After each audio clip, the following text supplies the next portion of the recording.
이렇게 사실 엔데믹을 선포했지만 우리가 이제 바이러스와 함께 간다. 바이러스의 피해를 어느 정도는 우리가 감안하고 가겠다라고 하는 이런 이제 상황이 되었는데, 그냥 딱 상황만 되었다라고 해서 끝이 아니라 그에 따른 사회적인, 개인적인 여러 가지의 준비들이 되어야 한다라고 하는 것을 우리가 기억해야 하는 것이죠. 우리는 경험적으로 잘 알고 있습니다. 코로나 바이러스가 이 자체가 완전히 없어진다, 그런 일은 없다는 것을요. 엔데믹은 이제 완전히 끝났다는 말이 아니라 이제 풍토병이 되었다라고 하는 말인 것이죠. 바이러스와 공존해야 합니다. 우리 생활 속에 여전히 바이러스는 남아 있는 것이죠. 여호수아가 이제 이스라엘 백성들을 이끌고 출애굽 2세대들을 이끌고 여러분, 여호수아가 이제 죽게 됩니다. 여호수아가 죽은 후에 사사 시대가 이제 시작되어지는데, 그 사사 시대에도 이스라엘 공동체 내에 심각한 전염병이 돌았습니다. 이 병은 영적인 병입니다. 하나님을 온전히 신뢰하지 못하고 하나님의 약속을 절반 정도만 믿는 그런 전염병이었던 것이죠. 이 전염병은 이스라엘 백성들 가운데 계속해서 남아서 그들을 결국 영적인 타락으로 빠져들어가게 하는 결과를 만들어낸 것입니다. 우리의 절반 정도의 순종, 그런 절반의 순종 때문에 가나안 정복은 완벽하게 이루어지지 못했어요. 이스라엘 백성들은 이제 그들이 살아가게 될 이 가나안 땅에 그 원주민들과 함께 살아가야 하는 상황이 되었던 것입니다. 그리고 그들 가운데 남겨진 그 가나안 민족들은 또다시 하나님의 백성들을 우상 숭배로 안내했고, 그렇게 이스라엘은 점점 조금씩 더 깊은 타락의 자리로 나아가고 있었던 것입니다. 사사기의 마지막 기사처럼 그때 이스라엘의 왕이었으므로 사람이 각기 자기 소견에 옳은 대로 행하였더라. 사사기 기자는 사사기의 영적 상태를 이 단 한 문장으로 요약하고 있는 것입니다. 사사기 전체가 그래요. 사사기 전체가 영적인 암흑기인데, 영적 암흑기에도 단계가 있어요. 그래서 시작 부분에는 좀 덜 낮은 단계였다가 그 타락 정도가 점점점 심각해집니다. 이것이 사사기가 보여주는 이스라엘 공동체의 죄의 모습입니다. 여러분, 하나님께서는 특별히 신명기 12장에서 16장의 이 말씀들을 보게 되면 그 출애굽 2세대들을 향하여서 가나안 민족을 완전히 진멸시키라라고 하는, 그 땅을 완전히 정복하라고 하는 그런 명령을 주셨습니다.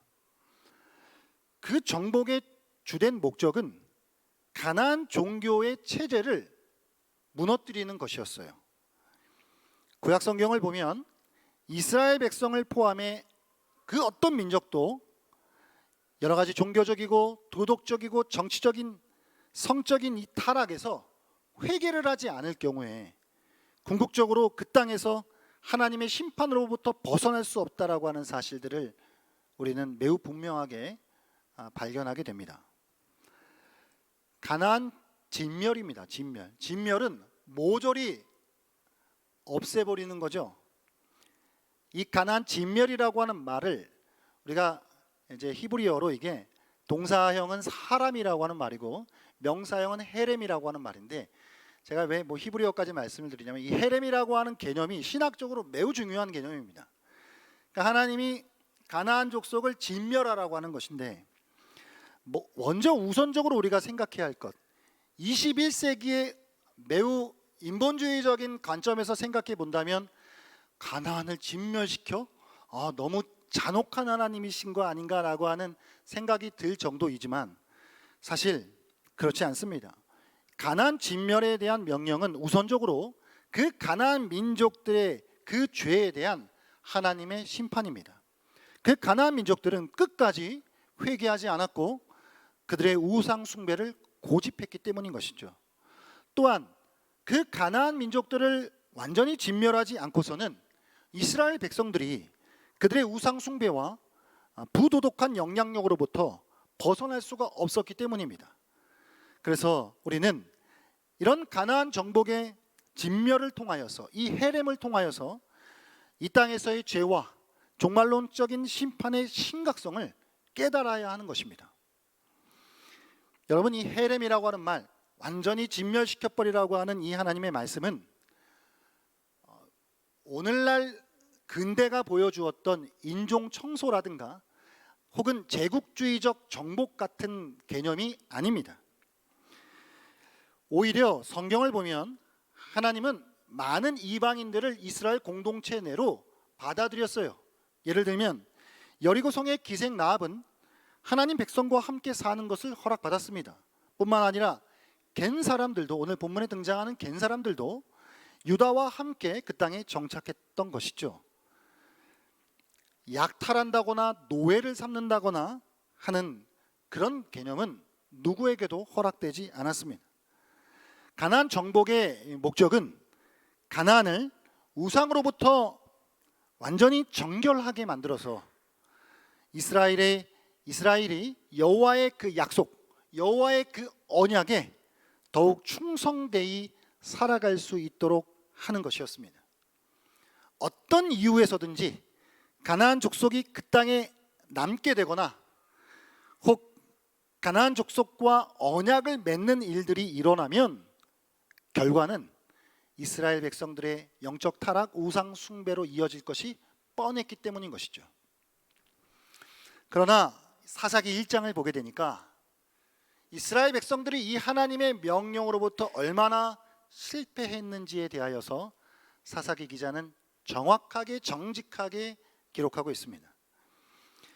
가나안 정복에 있어서 이스라엘은 적당한 선에서 타협했던 것이죠.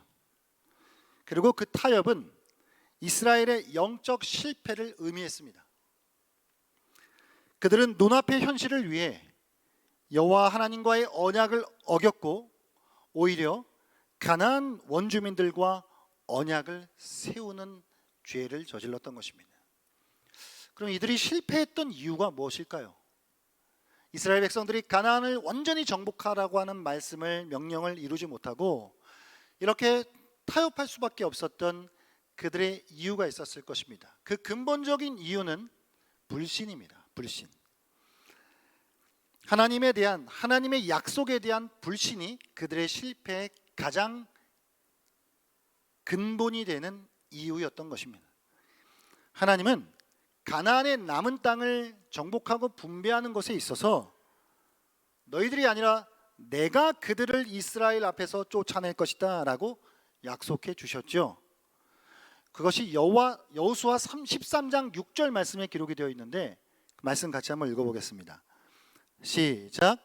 또 레바논에서부터 미스르봇 마임까지 산지의 모든 주민 곧 모든 시돈 사람의 땅이라 내가 그들을 이스라엘 자손 앞에서 쫓아내리니 너는 내가 명령한 대로 그 땅을 이스라엘에게 분배하여 기업이 되게 하되. 아멘. 하나님 분명히 약속하셨어요. 내가 그들을 이스라엘 자손 앞에서 쫓아낼 것이다라고요. 그렇기 때문에 가나안을 완벽하게 완전하게 정복하지 못했다는 것은 그들에게 약속하신 하나님을 온전히 신뢰하지 못했다는 것을 보여줍니다. 여러분, 우리가 하나님의 축복을 온전히 누리지 못하고 하나님을 전심으로 예배하지 못하는 이유가 있다면 그것은 우리에게 힘이 없기 때문이 아니라 하나님의 힘, 하나님의 능력을 믿는 믿음이 없기 때문입니다. 중요한 것은 믿음인 것이고 이스라엘 백성들이 실패했던 이유는 불신이었다는 것입니다. 다음의 실패의 원인은 두려움입니다. 불신이라고 하는 이 뿌리로부터 두려움이라고 하는 열매가 맺어지게 되었죠. 유다 지파는 골짜기에 거하고 있었던 철병거를 가진 민족들을 보면서 그 땅을 정복하지 못했습니다. 사사기 1장 19절 말씀인데요, 같이 한번 읽어볼까요? 시작. 여호와께서 유다와 함께 계셨으므로 그가 산지 주민을 쫓아내었으나 골짜기의 주민들은 철병거가 있으므로 그들을 쫓아내지 못하였으며. 아멘. 무엇 때문에요? 철병거 때문에요. 철병거 때문에 유다 지파의 마음이 위축되었어요. 그리고 그것은 두려움이 되어서 더 이상 싸움을 할 수 있는 의지를 꺾어버렸습니다.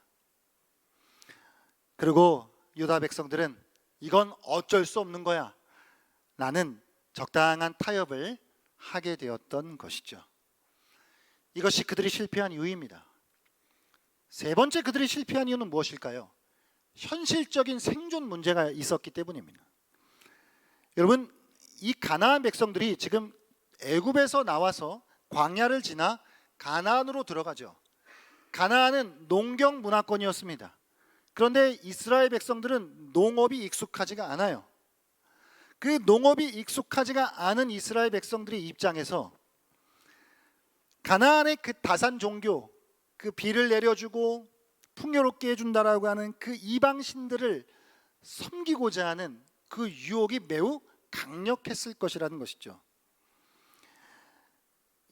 이미 농업에 익숙한 토착민들의 그 노하우, 그것으로부터 큰 유혹을 받았다라고 하는 것이 얼마든지 추측해 볼 수 있는 지점입니다. 그러니까 그들이 섬기고 있는 농업과 관련되어 있는 이방신들, 그리고 그들이 농업에 아주 익숙한 그들의 노하우, 이런 것들로부터 도움을 좀 받고 싶은 그 마음들, 현실적인 생존이 달려있는 문제 아닙니까? 이것이 컸던 것이죠. 뿐만 아니라 그 가나안 원주민들의 노동력, 그것도 탐나는 것이었죠. 그냥 다 없애버리면 없어지는 거잖아요. 그런데 그들을 이용하면 우리가 조금 도움을 받을 수 있을 것 같지 않습니까? 그런 생각들을 했던 것입니다. 그것을 사사기 1장 30절 말씀에 이렇게 보고하고 있는데, 같이 한번 말씀 읽어보도록 하겠습니다. 시작. 스불론은 기드론 주민과 나할롤 주민을 쫓아내지 못하였으므로 가나안 족속이 그들 중에 거주하면서 노역을 하였더라. 아멘. 가나안 족속이 그들 중에 거주하면서 노동력을 제공했던 것입니다. 몇몇 이스라엘 지파들은 온전히 쫓아내지 못한 가나안 족속들에게 노역을 시켰죠. 이건 이스라엘 백성들에게 매우 그래도 좀 편리한 삶을 제공해 주는 듯 보였습니다. 하지만 현실적인 생존에 대한 부분이 상식적으로는 납득이 된다 하더라도 이것은 본래 하나님께서 명령하신 정복의 의미를 근본적으로 깨뜨리는 그런 행위였던 것입니다. 이렇게 이스라엘 백성들은 불신과 두려움과 현실적인 생존 문제가 걸려 있어서 가나안 족속들을 진멸하라고 하신 하나님의 이 명령에 실패했던 것입니다. 그것을 절반 정도만 이루게 되었다라고 하는 것이죠. 이렇게 이스라엘 백성들은 실패했어요. 그리고 그들의 그 실패는 그저 그냥 그 수준에서 머물렀던 것이 아니라 시간이 지날수록 점점 커져가고 있는 것을 보게 됩니다. 사사기를 찬찬히 읽어보시면 사사기 전체가 어두운데요, 갈수록 더 어두워진다는 것을 느낄 수 있어요. 자, 오늘 16절부터 이제 우리가 본문을 읽었는데 16절에 등장하는 게 유다 지파입니다. 그리고 유다 지파부터 다른 지파들, 요셉 지파들로부터 이제 이동하면서 그 사사기 기자가 이제 보고를 하고 있는 것이거든요. 사사기 1장 1절부터 3절까지 내용을 보게 되면 이스라엘 백성들이 하나님께 물어요. 하나님, 누가 먼저 올라가서 가나안 족속과 싸울까요? 라고 이렇게 묻습니다. 그렇게 묻는 그들의 질문에 하나님께서 이렇게 대답하시죠. 유다가 올라가라. 유다가 올라가라고 주님이 분명하게 말씀해 주시는데, 그런데 이제 유다가 그 다음 어떻게 행동하냐면 시므온 지파에게 같이 가자고 제안합니다. 그러니까 하나님은 유다가 가라고 했는데 유다는 생각해 보니까 좀 쫄았다는 말이 좀 표현이 그런데 좀 무서웠던 것 같아요. 시므온에게 같이 가자 그럽니다. 그러니까 이게 뭐 커다란 잘못은 아닐 수 있을지 모르겠지만 여기서부터 조금씩 틈이 보이기 시작했던 것이죠. 살짝 불안한 감이 돌기 시작합니다. 그리고 결국에는 골짜기에 철병거를 가진 주민들을 쫓아내지 못했죠. 그리고 이제 계속 보면 알듯이 베냐민도 그랬습니다. 예루살렘에 거주하는 여부수 족속을 쫓아내지 못해서 그들과 함께 예루살렘에 거주하게 돼요. 그러니까 유다는요, 그래도 갈렙이 있었지 않습니까? 나름 잘했어요. 상대적으로 평가해 본다면 유다는 거의 제일 잘했습니다. 유다 지파가 거의 진멸했고요. 그런데 유다도 완벽할 수 없었어요. 그래서 결국은 가나안 주민들이 함께 남겨지게 되는 그런 결과들이 이제 만들어졌다라고 하는 것이죠. 이렇게 그래도 작았던 것이 이제 조금씩 더 커져 나가는 것을 보는데, 그 불씨가 점점 커지는 것을 우리는 사사기 1장 32절을 보면 좀 더 확실하게 알 수 있어요. 사사기 1장 32절 말씀 한번 읽어보겠습니다. 시작. 아셀 족속이 그 땅의 주민 가나안 족속 가운데 거주하였으니 이는 그들을 쫓아내지 못함이었더라. 아멘. 여러분, 이 사사기 전체 요 1장을 차근차근 읽어보시면 요 앞에 있는 기록들에서는 어떻게 기록이 되어 있냐면, 가나안 족속이 이스라엘 백성들 가운데 거주했다라고 기록이 되어 있어요. 그런데 지금 아셀로 넘어와서는 아셀 족속이 가나안 백성들 가운데 거주했다라고 되어 있어요. 그러니까 이게 뭔 차이냐? 지금 차이를 느끼시겠어요? 그러니까 앞에는 가나안 족속이 지금 객이고, 그래도 주가 이스라엘 민족이라 이스라엘 민족들 사이에 가나안이 끼어 있는 것처럼 표현을 하고 있는데, 아셀 족속으로 넘어가면서는 가나안 족속들 사이에 아셀이 끼어 있는 것 같은 표현을 하고 있단 말이에요. 그러니까 조금씩 지금 더 그 안에 있었던 틈이 더 벌어지고 있고 그 불씨가 더 커지고 있어서 결국은 이스라엘 백성들에게 더 커다란 실패를 만들어 가고 있는 그것들을 우리가 이제 볼 수 있다라고 하는 것입니다. 실패가 확장되어져 가고 있다라고 하는 것이죠. 자, 여러분, 이렇게요, 이스라엘 백성들은 가나안을 완전히 진멸하라고 하는 하나님의 명령을 잘 지키지 못했고, 결국은 불신, 두려움, 현실적인 생존, 이런 문제들로 인해서 실패했죠. 그래서 이 가나안 족속들이 그들 그 지역에 같이 살아야 했어요. 같이 공존해야 했어요. 어쩔 수 없이 이제 받아들여야 되는 상황이 되었습니다. 그렇다면 이제 이런 상황 속에서 이스라엘 백성들은 무엇을 해야 했을까요? 그들이 선택할 수 있는 건 둘 중 하나입니다. 하나는 하나님의 말씀을 다시 붙잡고 하나님의 약속을 다시 신뢰해서 그들을 완전히 진멸하는 것이죠. 그렇게 할 수 있으면 베스트입니다. 너무 좋아요. 그런데 그게 혹시 안 된다라고 하면 그 다음은 무엇일까요? 그들 안에 끼어서 살고 있는 그 가나안 민족들로부터 그들이 영향을 받는 것이 아니라 오히려 그들에게 영향을 주는 사람들이 되어야 했던 것이죠. 그러니까 어차피 같이 살아갈 바에야 내가 그들로부터 우상 숭배의 영향을 받는 것이 아니라 우리가 믿는 하나님을 그들에게 또 전하는, 내가 영향력을 주는 그런 삶이 되어야 했다라고 하는 것입니다. 두 가지의 선택이 전부였던 것입니다. 그런데 사사기를 읽으면 읽을수록 그게 잘 지켜지지 않았고 쉬운 문제가 아니었다. 그러니까 애당초 끊어내라고 했었다라고 하는 하나님의 명령을 이해할 수 있게 되어지는 것이죠. 사랑하는 여러분, 아담의 타락 이후에 세상에는 어쩔 수 없이 죄가 공존하고 있습니다. 이 죄는 세상의 부정적인 영향력이기도 하면서 동시에 우리 내면의 부패한 죄성이기도 합니다. 죄가 완벽하게 제거된다면야 참 좋겠지만 이 땅을 살고 있는 한 그런 일을 기대할 수는 없습니다. 하지만 그럼에도 불구하고 예수 그리스도를 믿고 예수 그리스도 안에 있는 사람들에게는 이제 팬데믹은 끝났어요. 죄의 팬데믹은 끝났다는 것이에요.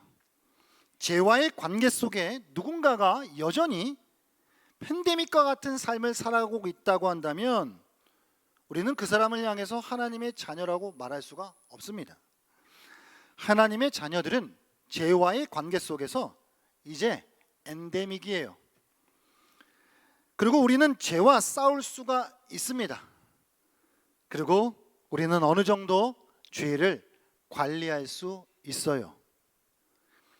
세상을 살아가고 있는 하나님의 자녀들에게도 죄의 유혹들이 여전히 남아있는 것이 사실이지만 하나님은 믿음의 자녀들에게 승리를 허락해 주십니다. 그러기에 우리는 죄를 잘 관리하고 죄와 싸워서 승리해야 합니다. 그렇게 승리하기 위해서 우리는 잘 준비되어져야 합니다. 할렐루야. 코로나 바이러스가 팬데믹에서 엔데믹으로 바뀌어가는 이 상황 속에서도 마땅히 사회적인 개인적인 준비가 잘 되어야 하는 것과 같이 우리의 영적 팬데믹 현실 속에서 영적인 엔데믹 현실 속에서도 적절한 대비가 필요하다는 말입니다. 그렇다면 여러분 어떤 대비들을 하셔야 하겠습니까? 첫 번째는 못하는 게 아니라 안 하는 거라고 하는 걸 아셔야 돼요. 여러분, 난 못해, 이건 안 되는 거야, 불가피한 거야 라고 말하시지 마시고 안 한 거라고 하는 걸 받아들이셔야 합니다. 사사기 2장 2절에 보면요, 1장에 이제 가나안 백성들이, 이스라엘 백성들이 실패한 그것에 대하여서 하나님이 한마디로 정리를 하셔요. 2장으로 넘어가면서 어떻게 정리하시는지 보겠습니다. 사사기 2장 2절입니다. 같이 한번 읽겠습니다. 시작. 너희는 이 땅의 주민과 언약을 맺지 말며 그들의 제단들을 헐라하였거늘 너희가 내 목소리를 듣지 아니하였으니 어찌하여 그리하였느냐. 아멘. 도대체 왜 그랬냐? 그런 거예요. 뭘 왜 그래요? 내 목소리를 듣지 않았다는 거예요. 못한 게 아니라 안 한 겁니다. 여러분, 못한 것과 안 한 것은 완전히 다르죠. 우리가 죄와 싸워야 해요. 난 못해요가 아니라 싸워야 합니다. 죄와 싸우지 않는 것은 하나님의 사람으로 거듭났음에도 불구하고 하나님의 사람으로서의 삶을 포기하는 것입니다. 여러분, 그 어떤 죄도 어쩔 수 없다거나 불가피하다거나 나는 도저히 막을 수가 없었습니다 라고 말할 수 있는 죄는 세상에 없어요. 만일 우리가 죄에 올바로 대응하지 않고 계속해서 그런 식으로 죄를 반복한다면 결국 우리는 양심의 화인을 맞아 할 수 없었어요 하나님, 어쩔 수 없었습니다 라고 그렇게 핑계만 대는 삶을 반복할 것입니다. 여러분, 우리 기억해야 합니다. 하나님은 감당할 시험을 주십니다. 할렐루야. 죄도 감당할 죄를, 이길 수 있는 죄를 우리에게 주시는 것이죠. 여러분과 제가 강해서가 아니라 그리스도 예수 안에 거하기 때문에 가능한 것입니다. 죄와 싸우시기를 바랍니다. 못하는 게 아니라 안 했다라고 하는 사실을 받아들이시기를 바랍니다. 또한 나아가서 이스라엘 백성들이 점점점 강성해져요. 그러면서 그들과 함께 살아가던 그 가나안 족속들에게 노역을 시킵니다. 물론 싹 다 없앴으면 너무 좋았겠지만 그게 안 된 상황에서 그래도 차선은 그들에게 영향력을 주었던 것이죠. 오히려 그들로부터 다스림을 받는 것이 아니라 내가 그들을 다스리는 것이었다라고 하는 것입니다. 아담 이후에 우리는 죄와 공존할 수밖에 없는 입장에 놓여 있는데 싹 다 없어지면 너무 좋겠지만 그럴 수 없어요. 그렇다고 한다면 우리는 죄가 나를 다스리도록 내버려 두는 것이 아니라 내가 죄를 다스릴 수 있는 그런 자리로 나아가야 하는 줄 믿습니다. 여러분, 주님 안에서 가능한 줄 믿습니다. 우리의 대장 되신 예수 그리스도 안에서 우리는 죄와 싸워 승리할 수 있는 줄 믿습니다. 불편하고 어렵고 힘들고 아프죠. 죄와 싸우는 게. 그러나 그 싸움을 하셔야 해요. 할렐루야. 마지막으로 죄와의 엔데믹 속에서 내가 무엇을 놓치지 말아야 하느냐면 그것은 너무 자만하지도 말고 또 너무 위축되지도 말아야 합니다. 무슨 말일까요? 제가 죄와 싸워서 이기실 수 있습니다 그랬더니 그래 맞아 주님 안에서 나는 이길 수 있어 막 그렇게 또 세상으로 나아가셔요.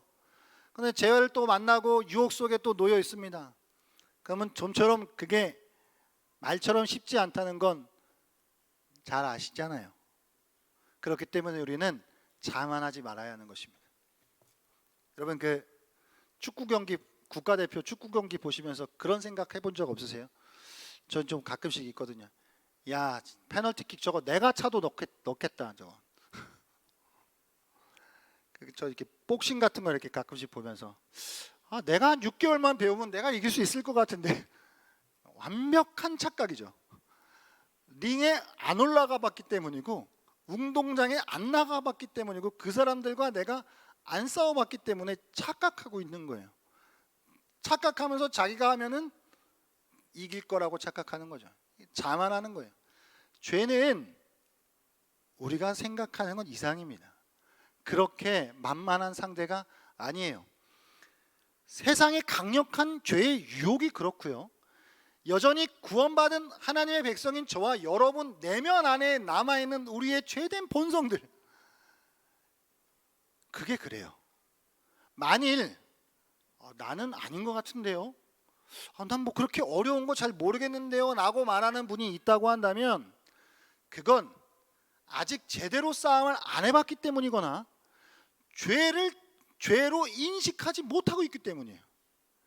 정말 우리가 죄를 죄로 완전히 제대로 인식한다라고 한다면 결코 자만하실 수가 없죠. 그렇기 때문에 우리는 더 주님을 의지할 수밖에 없고 말씀을 붙들고 주님 앞에 기도의 자리로 나아갈 수밖에 없는 것입니다. 그러나 균형을 잡아야 되는데 그렇다라고 해서 죄가 아무리 강하다라고 해서 우리가 질 수만 있는 것은 아니에요. 그리스도 예수 안에서 이길 수 있는 것이죠. 유다 백성들이 철병거를 보면서 야 싸워도 소용없겠다 이렇게 위축이 되었잖아요. 그러나 우리는 우리의 대장 되신 예수 그리스도가 앞서시잖아요. 그럼 우리는 올라가는 거예요. 일단 붙어보는 것이죠. 너무 위축될 필요가 없으신 것입니다. 이것이 우리의 자세가 되어야 하는 줄 믿습니다. 여러분 우리의 내면 안에 여전히 은혜 받는 것 같은데 남아있는 것들 많이 있으시잖아요. 저만 그런 거 아니잖아요. 그래도 좀 많이 좋아졌다라고 생각했는데 은혜가 좀 떨어지고 여러 가지 상황이 잘 세팅이 되면 또 고개를 들고 튀어나와요. 야 그래도 많이 좋아졌다고 생각했는데 그 속에서 숨어 있다가 은혜가 싹 거두어지고 하니까 바로바로 튀어나와서 우리를 정신 차리게 해주지. 아직 멀었구나. 우리 안에 있는 참 연약함들이 그렇습니다.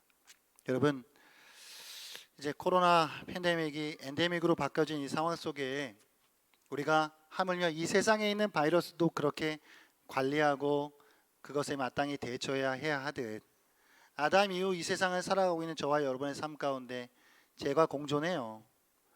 죄가 공존하는데 그러나 우리는 그럼에도 불구하고 불신과 두려움을 깨뜨려버리고 생존이라고 하는 이 현실 속에서도 타협하지 않고 싸워야 하는 것입니다.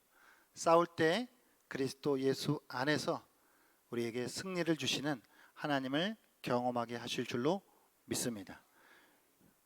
결국은 믿음이고 믿음으로부터 허락해 주시는 용기고 결국은 우리의 삶을 지켜나가게 해주시는 것, 우리의 생존의 문제의 해결은 하나님이 해주신다라고 하는 것에 대한 신뢰인 줄 믿습니다.